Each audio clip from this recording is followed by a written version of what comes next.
ak chcete niečo presadiť, tak potrebujete mať dáta.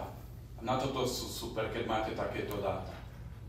S týmito dátami som ochotný s vami za Tomášom Druckerom, potom i za pánom Moravčíkom a ukázať tieto dáta.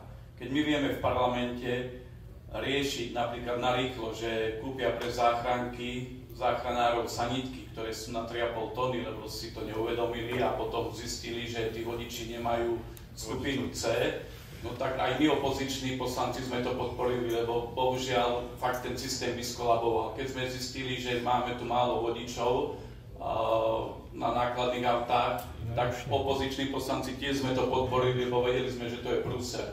A toto hrozí takisto prúserom, tak to treba riešiť. Treba zobrať dáta, dohodneme stretnutie s vašim ministrom Druckerom, potom buď s Komom alebo s pánom Moravčíkom a ukáže sa im to a bude sa musieť nastaviť tie študijné odbory tak, aby tých žiakov nebolo 0, neviem, koľko si to povedali percent. 0,68 žiaka je to na jednu STK.